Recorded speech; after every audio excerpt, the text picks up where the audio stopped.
എല്ലാവർക്കും നമ്മുടെ പുതിയൊരു വീഡിയോയിലേക്ക് സ്വാഗതം. ഇന്ന് നമ്മൾ 10ാം ക്ലാസ്സിലെ സോഷ്യൽ സയൻസ് 2 ചാപ്റ്റർ 5 ആണ് പറയാൻ പോകുന്നത്.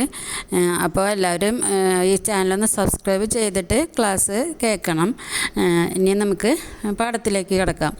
Public expenditure and public revenue ആണ് ഈ ചാപ്റ്റർ. പബ്ലിക് എക്സ്പെൻഡിച്ചർ എന്ന് പറഞ്ഞാൽ ഗവൺമെൻറ്റിന് നേരിടേണ്ടി വരുന്ന ചിലവുകളാണ്. പബ്ലിക് റവന്യൂ എന്ന് പറഞ്ഞാൽ ഗവൺമെൻറ്റിന് ലഭിക്കുന്ന വരുമാനങ്ങൾ. ഗവൺമെൻറ് പൊതുകാര്യങ്ങൾക്കായി ചെലവഴിക്കുന്ന ചിലവുകളാണ് പൊതുചെലവ്. അതെന്തൊക്കെയാണ്? റോഡ്, പാലം, തുറമുഖങ്ങൾ പണിയുക, അതുപോലെ ഗവൺമെൻറ്റിൻ്റേതായ സ്ഥാപനങ്ങൾ പണിയുക, അതിനൊക്കെ ചിലവ് വരുന്നതാണ് പബ്ലിക് എക്സ്പെൻഡിച്ചർ. പിന്നെ ഗവൺമെൻറ്റിന് ജനങ്ങളിൽ നിന്ന് കിട്ടുന്ന നികുതി വരുമാനങ്ങളാണ് നികുതിയും, പിന്നെ ഫീസ്, ഗ്രാൻറ്റ്, പലിശ, ലാഭം, ഫൈനുകൾ തുടങ്ങിയ വരുമാനങ്ങളാണ് ഗവൺമെൻറ്റിൻ്റെ പബ്ലിക് റവന്യൂ എന്ന് പറയുന്നത്. നമ്മൾ ജനങ്ങൾ ഗവൺമെൻറ്റിന് പലതരത്തിലുള്ള നികുതികൾ കൊടുക്കുന്നുണ്ട്. അപ്പോൾ അവ വേണ്ട രീതിയിൽ ഗവൺമെൻറ് ചെലവഴിക്കുന്നില്ലെന്ന് ഉറപ്പുവരുത്തേണ്ട ബാധ്യത ജനാധിപത്യ രാജ്യമായ ഇന്ത്യയിൽ എല്ലാ പൗരന്മാർക്കുമുണ്ട്. ഇനി നമുക്ക് ഈ ക്വസ്റ്റ്യൻ ആൻസറുകളിലേക്ക് കടക്കാം. ഇമ്പോർട്ടൻ്റ് ക്വസ്റ്റ്യൻസും ആൻസേഴ്സുമാണ് ഇനി പറയാൻ പോകുന്നത്. Classify the public expenditures of the government. ഗവൺമെൻറ്റിൻ്റെ പബ്ലിക് എക്സ്പെൻഡിച്ചറിനെ ക്ലാസിഫൈ ചെയ്യാൻ.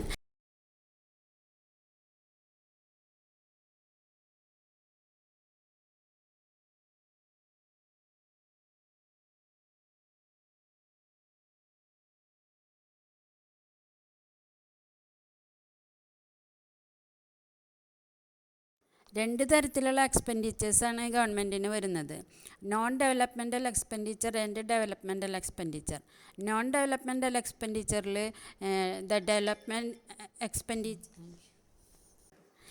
രണ്ട് തരം എക്സ്പെൻഡിച്ചേഴ്സാണ് ഗവൺമെൻറ്റിന് വരുന്നത്. Non developmental expenditure and developmental expenditure.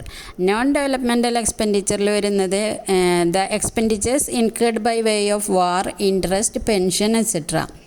ഒരു യുദ്ധം ഉണ്ടാകുമ്പോൾ അതിനു വേണ്ടി ചെലവഴിക്കുന്ന തുകകൾ, ഇൻട്രസ്റ്റ് കൊടുക്കുന്നത്, ഗവൺമെൻറ് കടമെടുത്തിട്ട് അവയ്ക്ക് ഉള്ള ഇൻട്രസ്റ്റ് കൊടുക്കുന്നത്, പിന്നെ പെൻഷൻ കൊടുക്കുന്നുണ്ട് ജനങ്ങൾക്ക്. അതെല്ലാം ഈ നോൺ ഡെവലപ്മെൻറ്റൽ എക്സ്പെൻഡിച്ചറിൽ വരുന്നു. കാരണം ഇതൊന്നും ഡെവലപ്മെൻറ്റ് ഉണ്ടാക്കുന്ന കാര്യങ്ങളല്ല ഗവൺമെൻറ്. ഇനി developmental expenditure. The expenditure incurred by the government for constructing roads, bridges and harbors, starting up new enterprises, setting up educational institutions, etc. അപ്പോൾ എക്സ്പെൻഡിച്ചർ ഡെവലപ്മെൻറ്റൽ ആകുന്നത് ഏതിലൊക്കെയാണ്? റോഡുകൾ കൺസ്ട്രക്റ്റ് ചെയ്യണതിന്, ബ്രിഡ്ജസ്, പാലങ്ങൾ പണിയണതിന്, ഹാർബേഴ്സ്, തുറമുഖങ്ങൾ ഉണ്ടാക്കണതിന്, പിന്നെ പുതിയ എൻ്റർപ്രൈസസ്, ഗവൺമെൻറ് എൻ്റർപ്രൈസസ് തുടങ്ങും, പിന്നെ educational സ്ഥാപനങ്ങൾ തുടങ്ങും ഗവൺമെൻറ്റിൻ്റെ. അതിനൊക്കെ ചിലവാക്കുന്നത് ഡെവലപ്മെൻറ്റലാണ്. ഇതൊക്കെ വഴി രാജ്യത്തിന് ഡെവലപ്മെൻറ്റ്സ് ഉണ്ടാകുന്നു. അപ്പോൾ അങ്ങനെയാണ് രണ്ട് തരം എക്സ്പെൻഡിച്ചേഴ്സ്. ഇനി അടുത്ത question. An increase in population leads to an increase in the governmental expenditure. Explain. Population കൂടുമ്പോൾ ഗവൺമെൻറ്റിൻ്റെ എക്സ്പെൻഡിച്ചർ കൂടുന്നു. അത് എന്താണ് കാരണം എന്നാണ് ചോദിക്കുന്നത്. As population increases, facilities for education, health, shelter etcetera for more people have to be provisioned. എന്ന് വെച്ചാൽ പോപ്പുലേഷൻ കൂടുമ്പോൾ ഗവൺമെൻറ്റിന് ചിലവ് കൂടുന്നു. കാരണം കുറേ ജനങ്ങൾക്ക് അവരുടെ എഡ്യൂക്കേഷൻ്റെ കാര്യങ്ങൾ നോക്കണം, ഹെൽത്തിൻ്റെ കാര്യം നോക്കണം, അവർക്ക് വീടുണ്ടാക്കുന്ന കാര്യങ്ങൾ നോക്കണം, എല്ലാം ചിലവുകളാണ്. അപ്പോൾ കൂടുതൽ ആളാവുമ്പോൾ അവർക്കുള്ളതൊക്കെ ചിലവ് കൂടുന്നു. For this the government has to spend more money. അതിനുവേണ്ടി ഗവൺമെൻറ്റിന് കുറേ പണം ചിലവഴിക്കേണ്ടി വരുന്നു. Some other important reasons are increase in defence expenditure, welfare activities, urbanisation, arranging infrastructure, relief work and rehabilitation after natural calamities. അപ്പോൾ പിന്നെ ഒരു വെൽഫെയർ ആക്ടിവിറ്റീസിന്, അവരുടെ ക്ഷേമങ്ങൾക്ക് വേണ്ടി ചെയ്യുന്നത്, പിന്നെ നഗരവൽക്കരണത്തിന്, പിന്നെ ഇൻഫ്രാസ്ട്രക്ചർ, പലവിധ ഡെവലപ്മെൻ്റൽ ആക്ടിവിറ്റികൾ ചെയ്യുന്നതിന് relief work for the relief work and rehabilitation after natural calamities. പ്രകൃതി ദുരന്തങ്ങളുണ്ടാകുമ്പോൾ അതിന് വേണ്ട റിലീഫ് വർക്കുകൾ ചെയ്യുന്നതിന് എല്ലാം ഗവൺമെൻറ്റിന് ചിലവുകളുണ്ട്. What is public revenue? The income of the government is known as the public revenue.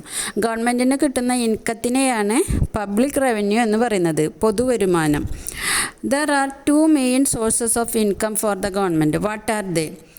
ഗവൺമെൻറ്റിൻ്റെ രണ്ട് sources of income, tax revenue and non tax revenue. Tax revenue ഉണ്ട്, നോൺ ടാക്സ് റവന്യൂ ഉണ്ട്. What are taxes? Classify dum. The amount to be compulsorily paid by the public to the government for expenditure such as welfare activities, developmental activities, etc. incurred in public interest is called tax. ജനങ്ങൾ compulsory എന്ന് പറഞ്ഞാൽ നിർബന്ധമായിട്ട് ഗവൺമെൻറ്റിന് കൊടുക്കേണ്ട ചില തുകകളുണ്ട്. അത് ഗവൺമെൻറ്റിന് പലതരം എക്സ്പെൻഡിച്ചറുകൾ നേരിടാൻ വേണ്ടിയിട്ടാണ് ഈ തുകകൾ ടാക്സ് രൂപേണ ജനങ്ങളിൽ നിന്ന് പിരിക്കുന്നത്. There are two types of taxes, direct and indirect taxes. Direct ടാക്സും ഉണ്ട്, ഇൻഡയറക്റ്റ് ടാക്സും ഉണ്ട്. ഇനി what is the main source of income for the government? ഗവൺമെൻറ്റിൻ്റെ മെയിൻ സോഴ്സ് ഓഫ് ഇൻകം എന്താണ്? Money earned from taxes. Taxes വഴി കിട്ടുന്ന പണമാണ് ഗവൺമെൻറ്റിൻ്റെ main income. Who is the taxpayer? ആരാണ് taxpayer? The person who pays tax is called the taxpayer. Tax അടയ്ക്കുന്ന വ്യക്തിനെയാണ് tax payer എന്ന് പറയുന്നത്. What is direct tax? Direct tax is the tax paid by the person on whom it is imposed. Direct tax എന്ന് പറഞ്ഞാൽ ഒരാളിൽ നേരിട്ട് ചുമത്തുന്ന ടാക്സാണ്, ആൾ നേരിട്ട് അടയ്ക്കണം, അതിനാണ് ഡയറക്റ്റ് ടാക്സ് എന്ന് പറയുന്നത്. The unique feature of direct tax is that the taxpayer undertakes the burden of the tax. ടാക്സിൻ്റെ ബർഡൻ, ചുമതല മുഴുവൻ ഏറ്റെടുക്കേണ്ടി വരുന്നത് ആരാണ്? ടാക്സ് അടയ്ക്കുന്ന ആൾ തന്നെ. അതിനെയാണ് ഡയറക്റ്റ് ടാക്സ് എന്ന് പറയുക. Where do we remit land tax? Which type of tax is it? Why? We remit the land tax to the village office. Village ഓഫീസിലാണ് നമ്മൾ ലാൻഡ് ടാക്സ്, ഭൂനികുതി അടയ്ക്കുന്നത്. The burden of the tax is borne by the same person on whom tax is imposed. Tax impose ചെയ്യുന്ന ആൾ തന്നെ, ആൾക്ക് തന്നെയാണ് ഇത് അടയ്ക്കേണ്ട ചുമതല. ആരുടെ പേരിലാണ് ലാൻഡ് ഉള്ളത് അവർ ഇത് അടയ്ക്കണം. So it is the example of the direct tax. അപ്പോൾ ഡയറക്റ്റ് ടാക്സിനൊരു ഉദാഹരണമാണ് ലാൻഡ് ടാക്സ്. ഇനി what are the major direct taxes in India? Personal income tax and corporate tax. രണ്ട് തരം ഡയറക്റ്റ് ടാക്സസ് ഉണ്ട്. പേഴ്സണൽ ഇൻകം ടാക്സും ഉണ്ട്, കോർപ്പറേറ്റ് ടാക്സും ഉണ്ട്. അതിൽ പേഴ്സണൽ ഇൻകം ടാക്സ് എന്താണെന്ന് പറയാം. It is the tax imposed on the income of individuals. ഒരു വ്യക്തിയുടെ ഇൻകത്തിൻ്റെ മേലെ ചുമത്തുന്ന ടാക്സാണ് income tax. The rate of tax increases as the income increases. ആളുടെ ഇൻകം കൂടുന്തോറും ആൾക്ക് അടയ്ക്കേണ്ടി വരുന്ന ടാക്സും കൂടുന്നു. Income tax is applicable to the income that is above a certain limit. അത് എല്ലാവർക്കും അടയ്ക്കേണ്ടി വരുന്നില്ല. ഒരു സർട്ടൻ ലെവലിന് മുകളിൽ ഇൻകം കിട്ടുന്നവർക്ക് മാത്രമേ ഇൻകം ടാക്സ് അടയ്ക്കണ്ടോ. In India the income tax is collected by the central government as per the income tax act 1961. 1961 നിലവിൽ വന്ന ഇൻകം ടാക്സ് ആക്ട് പ്രകാരം സെൻട്രൽ ഗവൺമെൻറ്റാണ് ഇൻകം ടാക്സ് കളക്ട് ചെയ്യുന്നത്.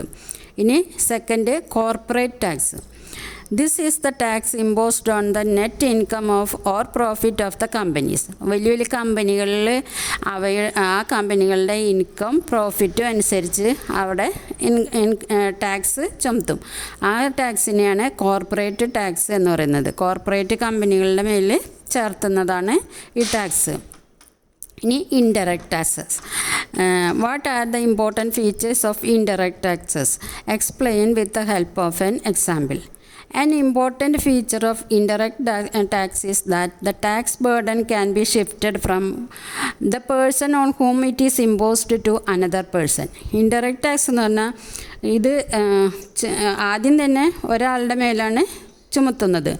ആ ആൾക്ക് ഈ ടാക്സ് മറ്റൊരാളിലേക്ക് ട്രാൻസ്ഫർ ചെയ്യാൻ സാധിക്കുന്നു.